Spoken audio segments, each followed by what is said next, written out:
성도 여러분, 밤새 안녕히 주무셨습니까?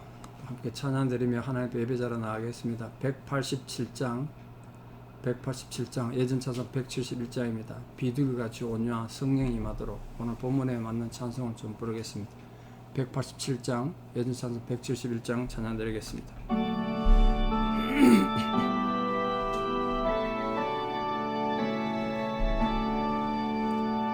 비둘기같이 온유한 은혜의 성령 오셔서 거친 마음으로 만지사 위로와 평화 주소서. 진리의 빛을 비추사 주의 길 바로 걸으며 주님을 옆에 모시고 경건히 살게 하소서. 주님과 동행하면서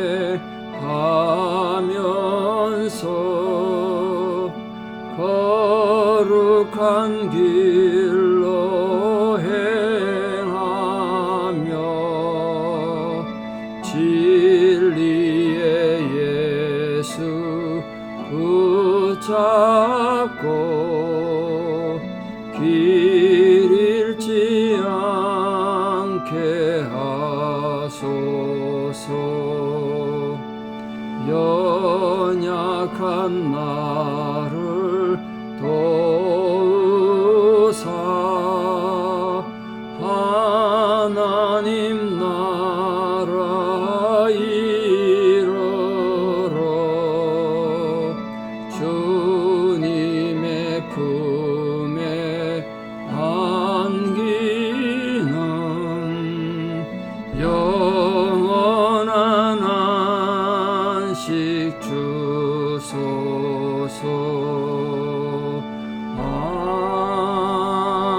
아멘.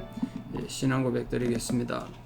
전능하사 천지를 만드신 하나님 아버지를 내가 믿사오며 그 외아들 우리 주 예수 그리스도를 믿사오니 이는 성령으로 잉태하사 동정녀 마리아에게 나시고 본디오 빌라도에게 고난을 받으사 십자가에 못 박혀 죽으시고 장사된 지 사흘 만에 죽은 자 가운데서 다시 살아나시며 하늘에 오르사 전능하신 하나님 우편에 앉아 계시다가 저리로서 산자와 죽은 자를 심판하러 오시리라. 성령을 믿사오며 거룩한 공회와 성도가 서로 교통하는 것과 죄를 사하여 주시는 것과 몸이 다시 사는 것과 영원히 사는 것을 믿사옵나이다. 아멘. 오늘 하나님께서 우리에게 주시는 말씀은 사도행전 19장 1절에서 7절입니다. 사도행전 19장 1절에 7절입니다. 봉독에 올리겠습니다. 아볼로가 고린도에 있을 때에 바울이 윗지방으로 다녀 에베소에 와서 어떤 제자들을 만나 이르되 너희가 믿을 때에 성령을 받았느냐? 이르되 아니라 우리는 성령의 계심도 듣지 못하였노라. 바울이 이르되 그러면 너희가 무슨 세례를 받았느냐? 대답하되 요한의 세례니라. 바울이 이르되 요한이 회개의 세례를 베풀며 백성에게 말하되 내 뒤에 오시는 이를 믿으라 하였으니 이는 곧 예수라 하거늘 그들이 듣고 주 예수의 이름으로 세례를 받으니 바울이 그들에게 안수하며 성령이 그들에게 임하심으로 방언도 하고 예언도 하니 모두 12사람쯤 되니라. 아멘. 사도행전 19장에는 바울의 3차 전도 여행의 가장 열정적으로 선교했던 에베소 활동기가 기록되어 있습니다. 말씀드린 것처럼 에베소에서는 한 2년, 길게는 3년까지도 있었을 수도 있는데 그때 제자들도 많이 양육하고 요즘으로 치면 신학교 같은 것도 운영했습니다. 신학교 이름 붙이지 않았지만 많은 제자들을 데리고 젊은 목회자들을 교회 지도자들 많이 양육한 그 귀한 장소가 에베소가 되겠습니다. 오늘 본문에 뭐 중요한 건 아닙니다만 바울이 안디옥에서 에베소로 온 여행 경로를 지금 말합니다. 바울이 이제 처음에 안디옥을 떠나서 윗지방을 다녀서 에베소에 왔다라고 되어 있습니다. 그 윗지방이라고 말하는 게 당시에는 어딘지 다 알았겠죠. 갈라디아와 부르기아 땅을 말하는데 지금을 치면 터키 북부 지방을 말합니다. 굉장히 넓은 지역이죠. 터키도 땅이 좀 넓습니다. 한국에 한 5-6배 되니까. 바울이 에베소에 온 이유는 과거 2차 전도 여행 중에 우리 이미 보셨습니다만 18장에서 내가 그 해당의 유대인들에게 이렇게 말했죠. 하나님의 뜻이면 너에게 돌아오겠다. 이렇게 약속했습니다. 18장에 19장 바로 연결된 것 같습니다만 그 사이에는 시간이 꽤 많이 지났습니다. 바울 에베소 여행을 예전에 무시아에서 아시아로 전도하러 가려고 했지만 성령이 막았지만 이번에는 성령이 허락하셨기 때문에 이 지역을 온 거 아닌가 이렇게 생각이 됩니다. 오늘도 여기 또 아볼로가 등장합니다. 어제 보셨던 아볼로가 등장하는데 아볼로가 에베소에서 브리스길라와 아굴라의 가르침을 받은 후에 영적으로 변화돼서 담대히 증거하다가 로마의 한 도였던 아가야 지방의 수도였던 고린도에 건너가서 복음을 전하고 있었습니다. 고린도 교회가 문제가 많았기 때문에 바울이 고린도를 떠나오면서 아마 그쪽을 맡긴 것 같아요. 물론 바울과 아볼로가 아직까지 직접 대면할 기회는 없었지만 그들을 통해서 동일한 복음이 유다와 헬라에 증거가 된 겁니다. 여기 지금 아볼로와 바울이 이렇게 같이 기록이 된 걸 봐선 이 성경 기록자 누가 입장에서는 아볼로가 굉장히 중요한 인물로 인정됐기 때문에 그러지 않을까 생각합니다. 바울이 전하든 아볼로가 전하든 그 사이에는 브리스길라와 아굴라라는 또 매개체가 있었겠습니다만 같은 하나님 또 같은 예수 그리스도를 전한 겁니다. 시공간은 달랐지만 바울과 또 아볼로가 같은 복음을 전한 것처럼 우리 또한 많은 시간이 지나서 예수를 믿지만 그 같은 복음을 받은 자들이고 또 같은 복음을 전해야 되지 않을까 이렇게 생각합니다. 자, 에베소에 와서 바울이 많은 일을 겪는데 오늘 그 첫 번째 사건입니다. 오늘 와서 사람들의 한 무리를 만났는데 이 성령에 대해서는 알지 못하는 그러면서 이제 예수를 믿는 12명의 제자들을 만나게 됩니다. 그래서 바울이 보니까 뭔가 좀 이상하거든요. 신앙생활 하긴 하는데 복음에 바로 써있던 바울 입장에서 뭔가 좀 문제가 있는 것처럼 느껴졌겠죠. 그래서 질문했습니다. 너희들이 믿긴 믿는 것 같은데 성령을 받았느냐? 그러니까 이 사람들이 성령이 있다는 소리 들어보도 못했다. 자신들은 요한으로부터 사도 요한으로부터 세례를 받았다. 그렇게 말했던 겁니다. 이 대답을 비롯봐서 아볼로가 브리스길라와 아굴라 만날 때 가졌던 신앙과 비슷한 것 같아요. 열심히 예수님 믿는데 유대교를 바탕으로 해서 유대교 바탕에서 예수를 믿다 보니까 신앙생활 열심히 하는데 바로 되지 못했겠죠. 그래서 아볼로가 브리스길라와 아굴라를 통해서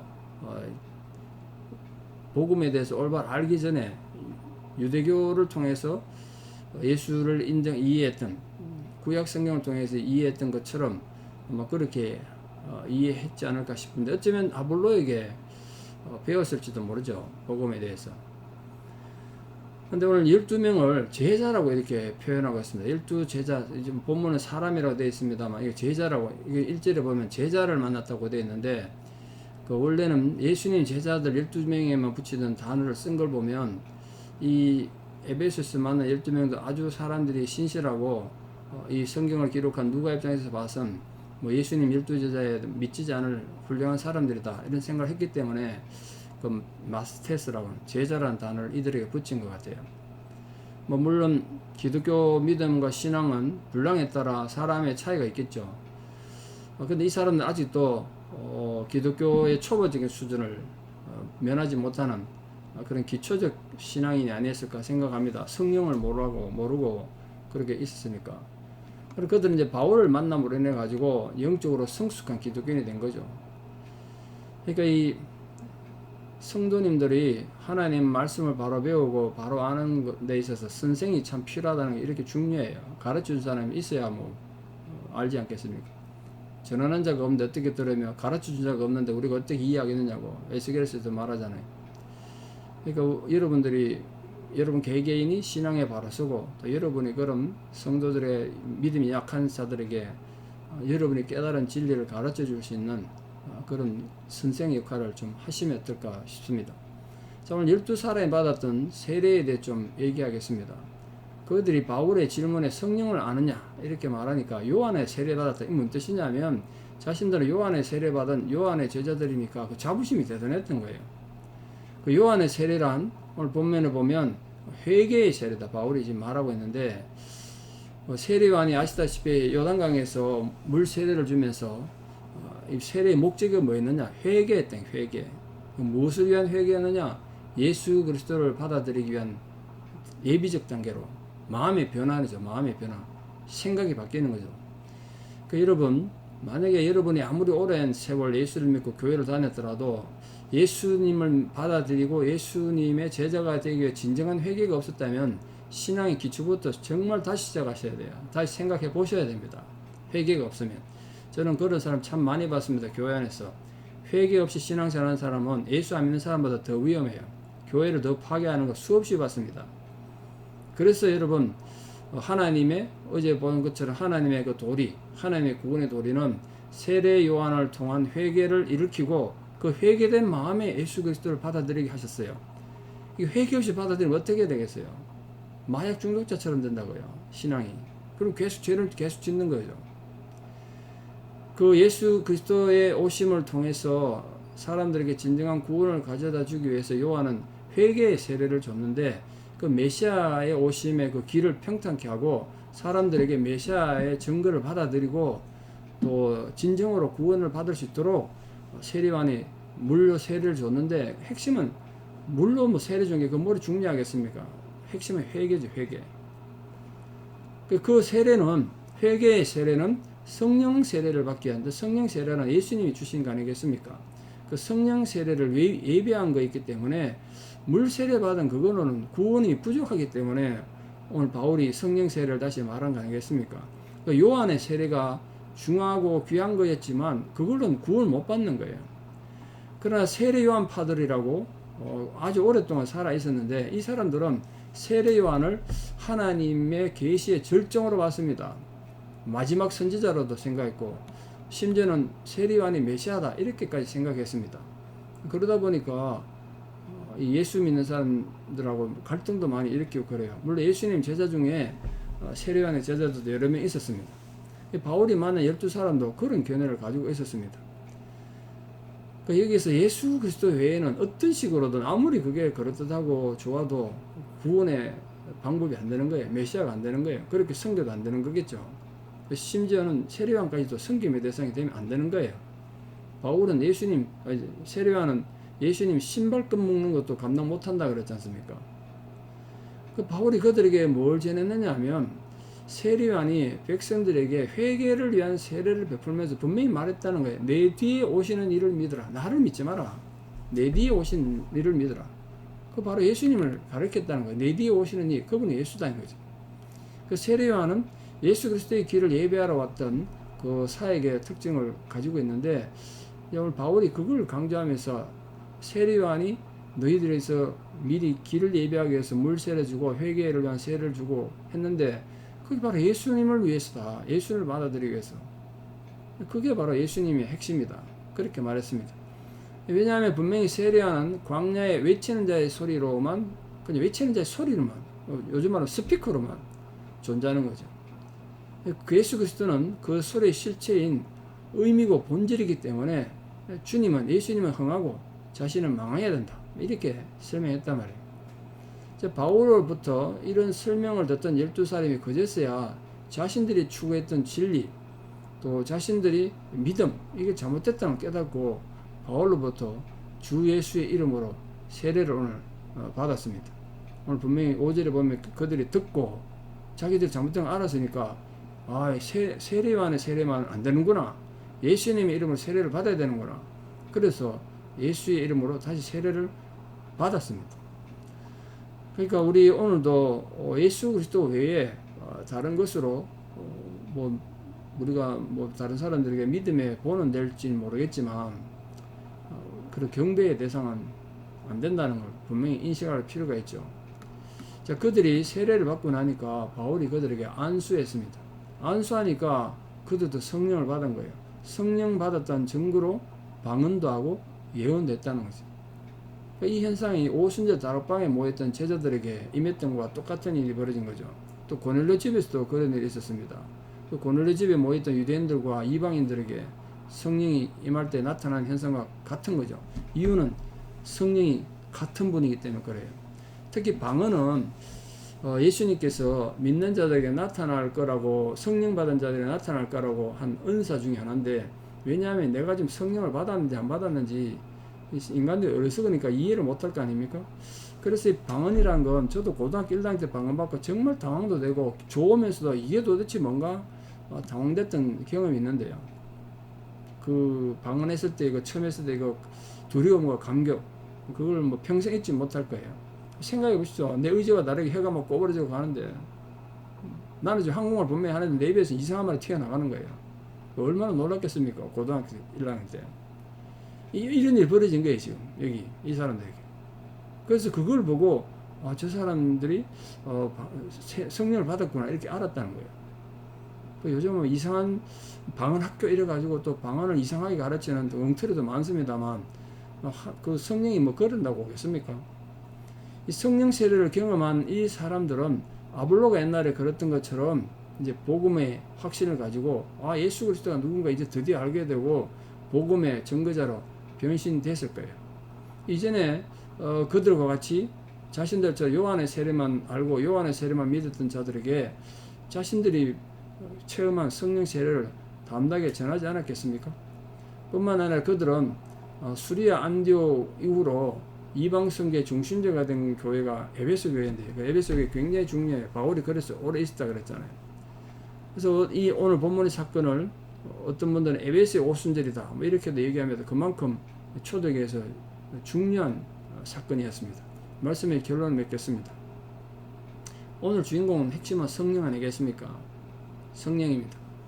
회개의 세례도 중요하고 물 세례도 중요하고 다 중요합니다만, 우리 모든 성도님들이 오늘도 믿음으로 승리할 수 있는 건 우리의 인격과 우리 능력이 아니지 않습니까? 오늘 우리와 함께 하시는 성령의 은혜 아닌가 싶습니다. 살아온 모든 성도들 부디 이런 감정과 이런 경험과 자기 지성만 의지하지 말고 여론 속에 강권적으로 역사하시는 성령의 인도를 받아 그 성령의 또 순종함으로 성령이 하시고자 하는 바를 이루어가는 하나님의 자녀들 되고, 여러분도 주님의 제자가 되셔서 이 어두운 시대에 코로나가 힘들고 지금 아직도 산불이 우리를 괴롭히는 이 시기에 참으로 세상에 빛을 가져오고 또 살만 나게 만드는 주님의 제자들 다 되시기를 진심으로 축원합니다. 기도드리겠습니다. 사랑의 하나님의 은혜를 감사합니다. 죄악 가운데 죽을 수밖에 없었던 저희들, 저주받은 우리들을 하나님 부르셔서 회개의 세례를 허락하시고 또 성령으로 우리를 채우시고 부르셔서 성령의 세례를 통하여 하나님 자녀 삼으시고 예수의 제자 삼으신 은혜를 감사드립니다. 세상에 많은 길이 있고 많은 가르침이 있겠지만 오직 구원의 길은 예수 그리스도밖에 없음을 저희들이 믿고 행하는 자들이 되게 도와주시옵소서. 오늘도 우리 안에 임하신 성령께서 말할 수 없는 탄식으로 우리를 위하여 기도하시고 중보하시는 줄 믿습니다.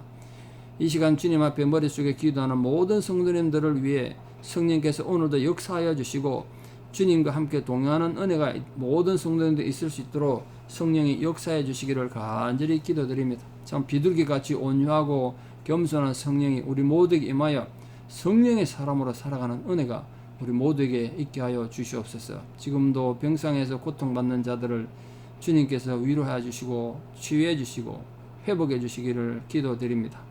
또 아직도 끝나지 않고 우리를 위협하는 코로나의 어려움과 산불로 인해서 마음이 막 위축되어 있는 성도님들, 또 고통받는 자들을 위해 하나님 함께 해주시고, 이 세계 도처에 어려움 있는 와중에 또 지금 태풍이 불어서 미국의 많은 지역들이 엄청난 피해를 입어서 어려움 가운데 있습니다. 전기와 물조차 없어 고통당하는 어려움 가운데 있는 자들을 하나님 긍휼히 여겨주시고 어떤 손길을 통해서든지 그 위기에서 벗어날 수 있도록 주의 위로와 사랑이 함께하여 주시옵소서. 이제는 우리 주 예수 그리스도의 은혜와 하나님 아버지의 만극하신 사랑과 성령님의 위로 교통 역사하심이 참으로 주의 성령의 힘에 의지하여 성령의 사람으로 살아가는 주의 제자 되기를 소망하고 결단하는 사랑하는 성도님들의 신앙의 고백 위에, 또 지금 특별히 고난당하고 있는 여러 지역에 재해를 당한 사람들 위에, 또 우리 사랑 자녀들의 삶 위에 이제부터 영원토록 함께 하시옵기를 간절히 축원하옵나이다. 아멘. 오늘따라 승리하시고 내일 뵙겠습니다. 감사합니다.